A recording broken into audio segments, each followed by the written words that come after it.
우리가 같이 공동한 말씀을 가지고 참 만족은 어디에서 이런 제목으로 서로 은혜를 나누고자 합니다. 제가 먼저 설교 서론에 여러분의 삶이 만족하며 살아가고 있습니까? 만약 그렇게 묻는다면 아무도 제 생각입니다. 아무도 나는 매일 만족하게 살아가고 있습니다. 그렇게 자신 있게 대답한 사람이 있겠는가? 얼마 전에 세계에서 가장 만족한 나라가 어딘가, 만족한 삶을 사는 나라가 어딘가 조사를 했다고 합니다. 그리고 우리가 생각할 때는 미국이나 캐나다나 스웨덴이나 호주나 이런 나라들이 가장 만족한 삶을 사는 그런 나라인 걸 생각했는데 의외로 다른 나라가 나왔다는 겁니다. 그거는 세계에서 최대 빈민국인, 여러분도 동남아시아, 말레이시아 그쪽으로 하면 방글라데시라는 나라가 세계에서 가장 만족한 삶을 살고 있다는 그런 조사가 나왔습니다. 왜 그 사람들이 그렇게 설문조사를 했는데 만족한 삶을 살아가게 해보니까 그 사람 바닷가에 있으면서 먹을 것이 있으면 바다 나가서 고기 잡고, 돈이 필요하면 그것을 팔아가 자기 필요한 것들을 사고, 그리고 운동화가 있는데 거기에서 햇빛을 가리우고, 그러니까 근심 걱정이 없더라는 겁니다. 그래서 만족하다 하는 것은 내 삶에 근심 걱정이 없다는 그런 뜻입니다.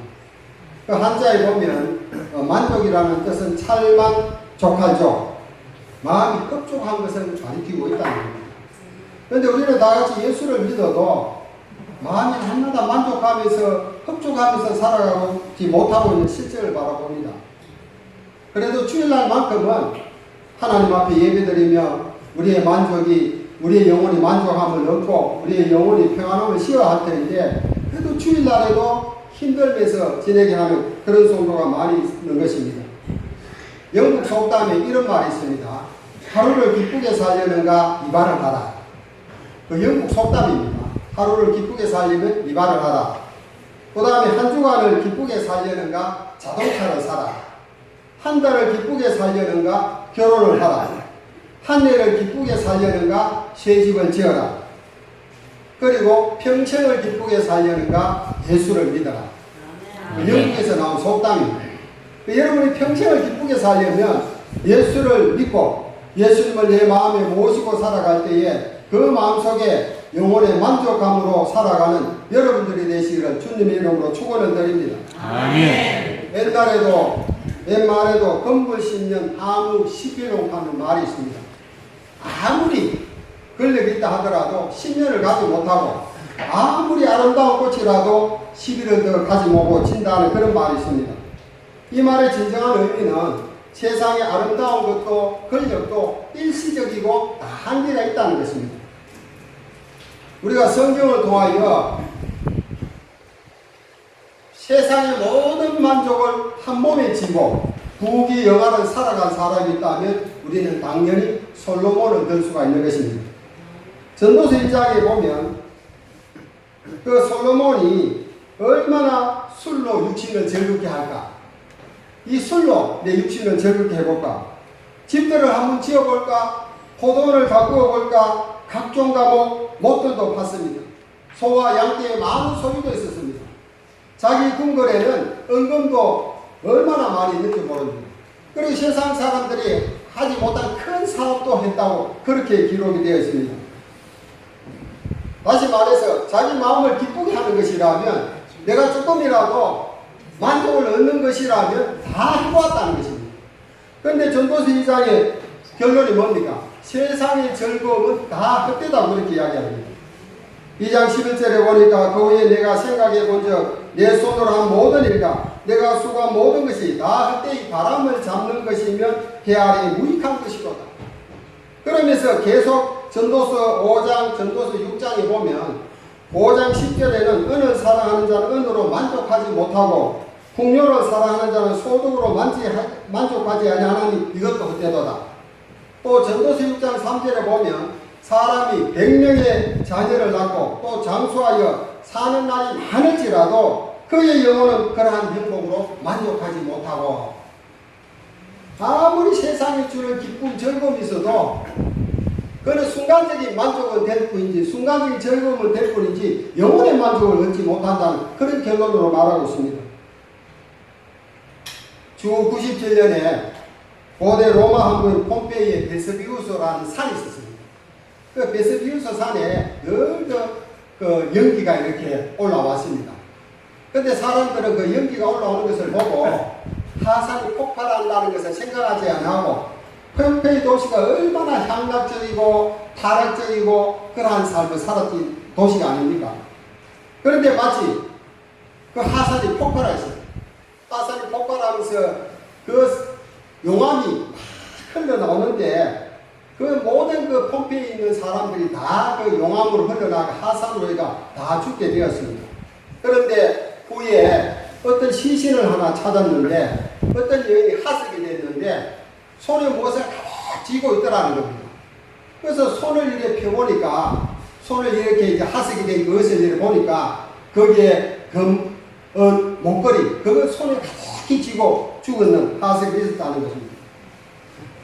여러분들 돈은 우리의 노예가 되기도 하지만 반대로 또 사람들이 우리들이 주인이 되기도 합니다. 돈을 부려지하는 사람은 돈을 노예로 부리고 살지만은 돈을 의지하고 사는 사람은 돈의 노예가 되어 살아가고 있는 것입니다. 오늘 이 시간에 우리는 물질의 노예입니까? 아니면 주인입니까?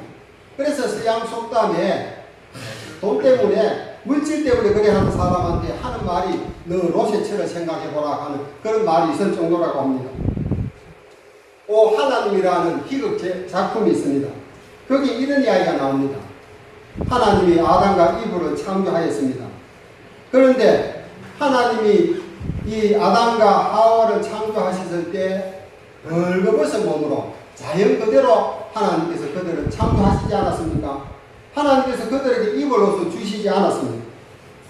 그래서 왜 하나님께서 사람을 창조하시고 옷을 주지 않았을까요? 만약 사람들에게 옷을 주면 사람들은 틀림없이 주머니가 달려있는 옷을 달라고 하나님 앞에 주문한다는 것입니다. 그래서 주머니가 달려있는 옷을 주게 되면 이 주머니에 돈을 채워달라, 은금을 채워달라고 그렇게 요구한다는 것입니다. 그래서 만약 사람들이 옷에 주머니가 있고 은금을 요구하게 되면 그때부터는 하나님과의 거리가 멀어진다는 것입니다. 그래서 하나님이라는 희극작품에서 하나님께서 인간에게 옷을 주지 않은 이유, 주머니를 주지 않는 이유를 그렇게 말하고 있습니다. 인생은 빈손으로 왔다가 빈손으로 가는 존재입니다. 한마디로 예수님 안에 있을 때에 누리는 기쁨이요, 참된 기쁨이요, 참된 만족인 줄 믿으시기 바랍니다. 아멘.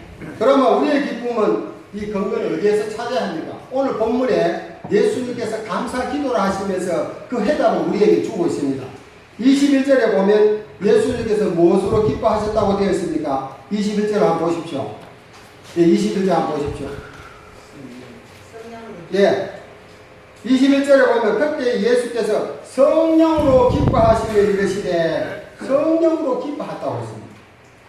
그런데 이 복음서 4복음서를 보면 예수님께서 지상에 계실 때에 울었다는 또 탄식하셨다는 기록은 많아도 이렇게 직접적으로 기뻐하셨다는 표현은 오늘 본절밖에 나오지 않습니다.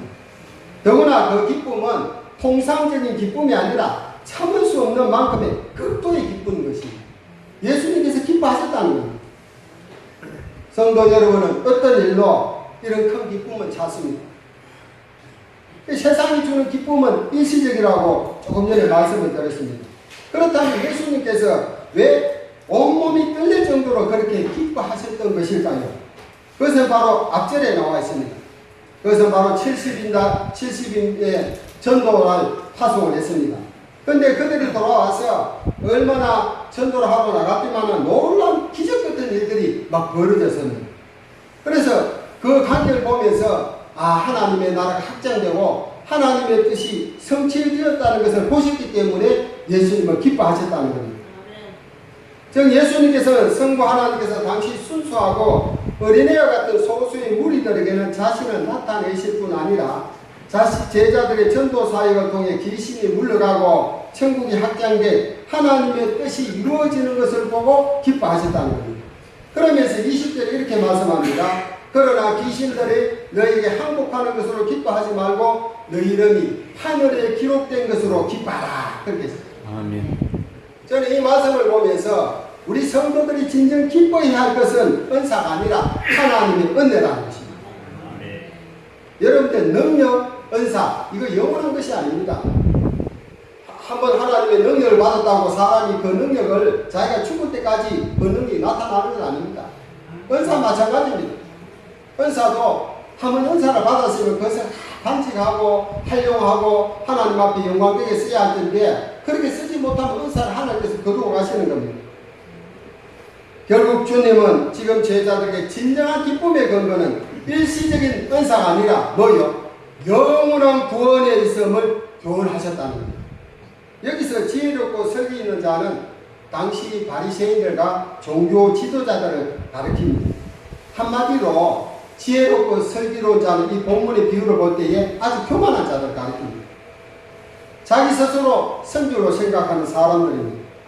반면 어린이들은 여기 보니까 어린이들에게는 나타내심을 감사하나이다 그렇게 있잖아요. 이 어린아이는 누구를 가리키는가 하면 정말 어린아이라 하는 것은 아니고 이 어린아이 어떻습니까? 자신의 능력으로는 아무것도 할 수 없다고 생각하는 겸손한 자들을 지칭하는 것입니다. 사랑하는 성도 여러분, 세상 사람들의 기준은 확실히 많고 지위가 높은 사람은 높이 평가되는 경향이 있습니다. 그 사람의 평가 기준입니다. 이 평가 기준은 때로는 교회에서도 많이 적용이 됩니다. 그래서 교회에서 좀 부하고 잘나고 이런 사람은 알아주고 찾아가서 인사하지만은 없고 가난한 사람은 소외되고 무시되는 그런 경우도 많이 있지 않습니까? 저 문화부 장관으로 지냈던 그 여러분 이어령 박사, 저희가 저번에도 한 말씀드리지 않았습니까? 그분이 예수를 믿지 않은 분이잖아요. 문화부 장관까지이고 참 당대에 참 최고의 학문을 가졌고 자기 딸들도 얼마나 훌륭합니까? 근데 이어령 장관이 예수님을 알지 못했는데 지성으로는 얼마나 세상 사람들이 따라갈 수 없을 정도로 지식이 많은 분입니다. 근데 그분이 우연히 예수님을 믿게 되는 겁니다. 자기 딸을 통해가. 자기 딸이 죽을 병이 있는데 그걸로 통해 가지고 이어령 문화부 장관이 예수를 믿게 되지 않습니까? 그 예수를 만나고 난 후에 나서는 참 아무리 세상에 지성이 있어도 영성이 없으면 안 된다. 그 영혼은 죽는 것이다. 그래서 지성과 영성의 만남이라는 책을 제가 많은 사람들에게 예수 믿게 하는, 믿지 않는 사람 많은 감동을 주고 돌아오게 하는 놀라운 일이 일어나지 않습니까? 하나님이 주시는 바로 영성이 옳은 지식이라는 겁니다. 그런데 이 땅에 예수님 오셨을 때 여러분 천한 마음간에서 태어났었습니다. 여러분 제일 먼저 찾아온 사람들이 들에서 양을 치던 목자들이 예수님을 찾아왔습니다. 또 예수님은 3년 동안 가난한 자, 병든 자, 소외된 자를 찾으셨습니다. 사랑하는 성도 여러분, 진정 하나님을 만나기를 원하고 사랑을 받기를 원하십니까? 그렇다면 자신의 모든 교만을 내려놓아야 돼요. 어린아이 같이 순수한 마음으로 하나님 앞에 서야 합니다. 우리 김기환 목사님하고도 그런 말씀을 드렸습니다만 참 이 어릴 때부터 모태신앙으로부터 신앙생활 한 사람이 얼마나 신앙의 연륜이 깊습니까?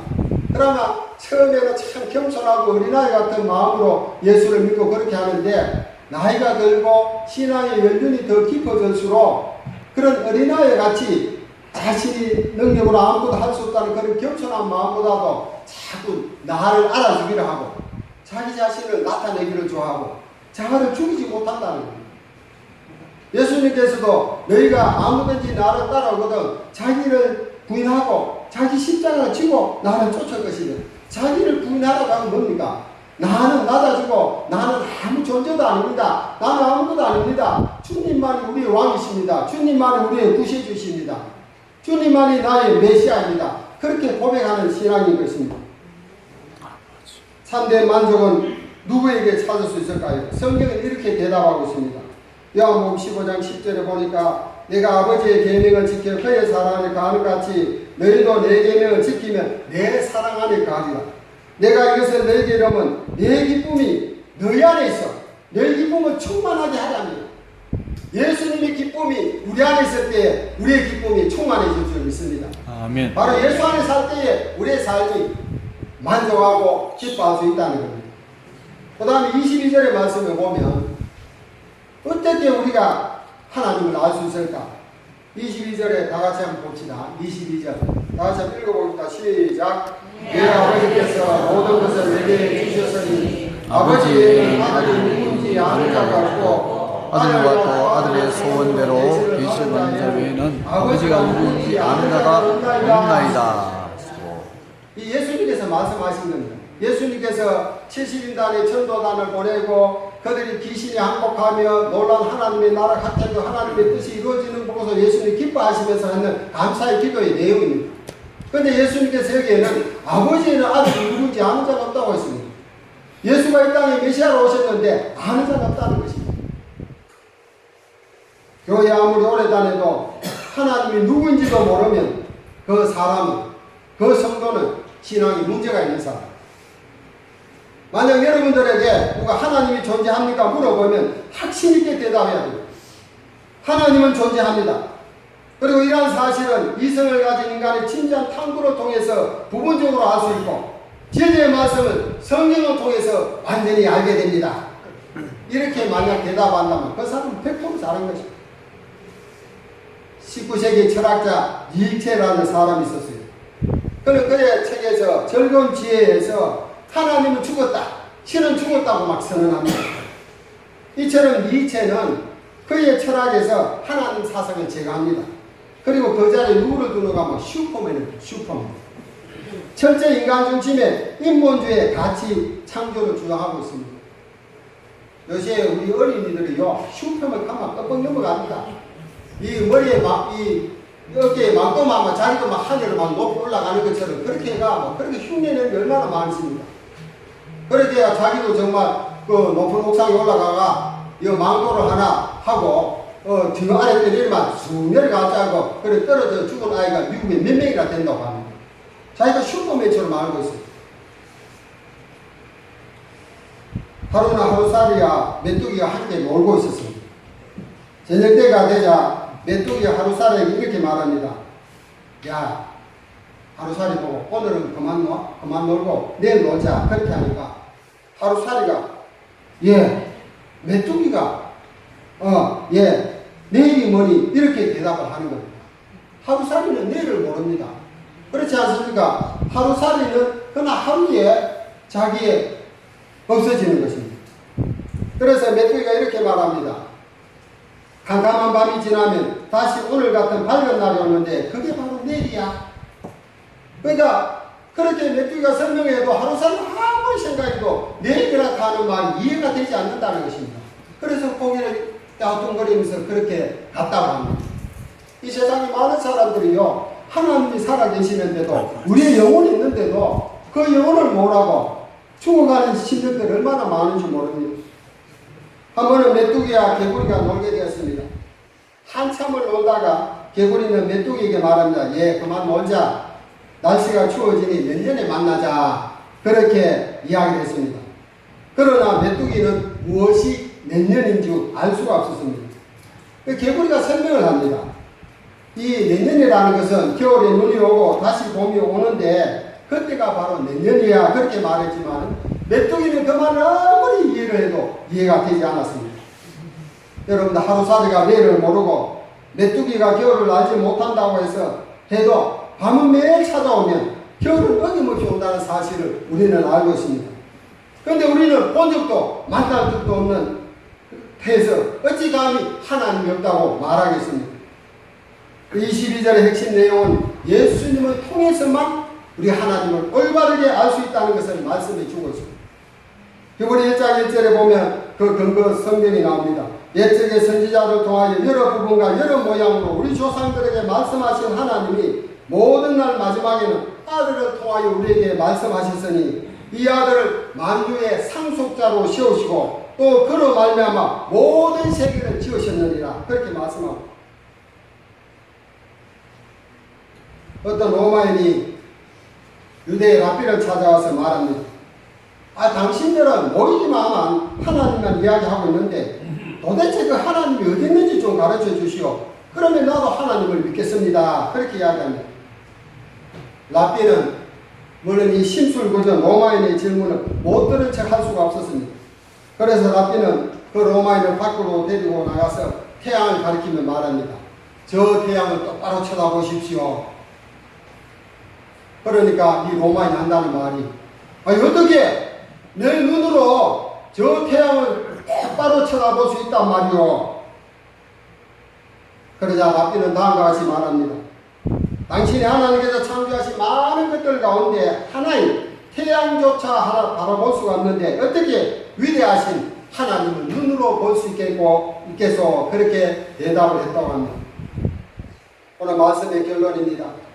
예수 그리스도를 바라보는 자는 참 만족을 얻을 수 있습니다. 우리 23절 말씀을 다 같이 한번 읽어보겠습니다.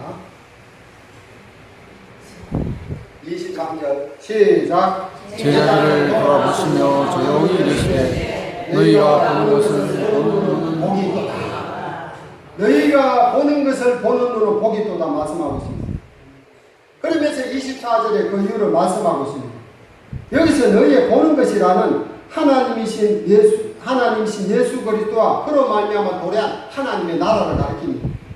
그리고 많은 선지자와 임금이란 구약에서 그리스도에 의해서 예언했거나 모형이 되었던 성도들을 가리킵니다.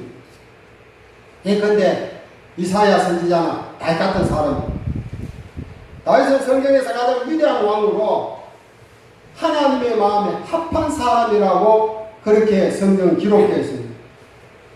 그는 특별히 하나님의 사랑을 많이 받았을 뿐만 아니라 장차 자기의 혈통을 따라 나신 메시아를 주라고 부르면서 직접 뵙기를 간절히 사모했던 다윗이었습니다. 그러나 다윗이 예수님을 보았습니다. 예수를 직접 보지는 못했습니다. 아브라함 같은 믿음의 조상조차 멀리는 하나님의 나라를 소망한 것 뿐이지만 예수님을 직접 보지 못하였습니다. 모세 역시 그랬습니다. 기타고의 모든 성도도 약속의 말씀만 받았을 뿐 그것이 실제로 이루어지는 모습을 보지 못했습니다. 그 근거가 히브리서 11장에 나옵니다. 그에 비하면 신약시대의 제자들과 우리는 어떻게 합니까? 신약의 제자들은 예수 그리스도 눈으로 보고 귀로 들으면 손으로 만져보는 축복을 누렸습니다. 그래서 요한에서 1장 3절에 보면 태초가 되는 생명의 말씀에 관하여는 우리가 들은 바요 눈으로 본 바요 우리의 손으로 만지 말아 했습니다. 이 말씀은 오늘 이 시대를 살아가는 우리들에게 적용되는 말씀입니다. 그러면서 예수님이 우리에게 이렇게 말씀하십니다. 너희가 봄으로 믿느냐 보지 않고 믿는 자가 더 복되다고 했습니다. 우리가 예수님을 보았습니까? 우리는 말씀으로 기도하는 가운데 한상으로 예수님의 음성을 듣기도 합니다. 그러나 예수님의 이성의 눈을 직접 볼 수는 없습니다. 그러나 성도는 이미 도래한 하나님의 나라에 살고 있으면 성경을 통해서 기도를 통해서 우리 구주 예수를 항상 배울 수 있다는 것입니다. 이것이 믿는 것이 바로 믿음의 정인된 삶인 것입니다. 나 같은 그리스도인이라 할지라도요, 예수 그리스도를 바라보는 자가 있고 세상을 바라보는 자가 있습니다. 우리는 이미 예수를 나의 구주로 영접했으니까 이제는 주님을 바라보시기 바랍니다. 아멘. 믿음의 주여 온전케 하시는 예수를 바라보시는 우리 모두가 되실 주님의 이름으로 축원을 드립니다. 아멘. 보험성가에도 저 뒤에 방송제 사람을 보며 세상을 보며 가는 보험성가 있습니다. 준비되겠습니까? 박대웅 집사님, 사람을 보며 세상을 보며 가는 이 보험성가가 있습니다. 거기에 보면 사람을 보면 세상을 보면 만족함이 없지만은 하는 그런 내용이 나와요. 여러분들 사람을 봐서 만족합니까? 아무리 자기 눈에 찬 사람 봐도요 만족하지는 못합니다. 사마리아 그 수가성에 있는 사마리아 여인이 남편이 5이고 6번째가 있었지만 만족하지 못했잖아요. 그런데 예수님을 만남으로써 그는 마음에 영혼의 기쁨을 누리고 영혼의 만족을 누리면서 내가 그리스도를 보았다고 동네 가서 외치지 않습니까? 아마 그 여인은 한평생 예수 그리스도를 바라보면서 예수 그리스도를 나의 신랑으로 모시고 살았을 것입니다. 우리 사람을 보면 세상을 보면 한번 부르고 말씀을 마칠까 합니다. 제가 여기까지 말씀 전한 내용들이 이 가사 내용이 잘 나타나서가 제가 이것을 준비해 봤습니다.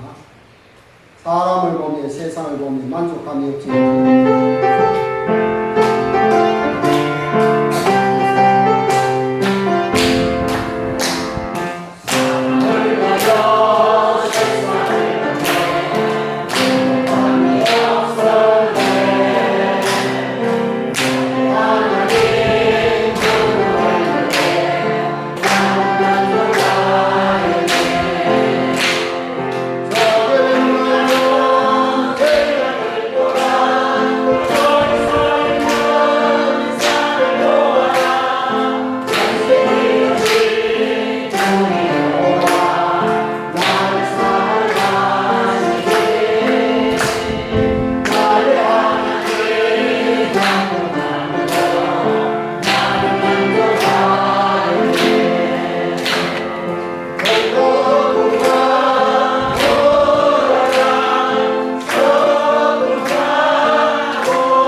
나는 자족하는 비결을 배웠다고 말하고 있습니다.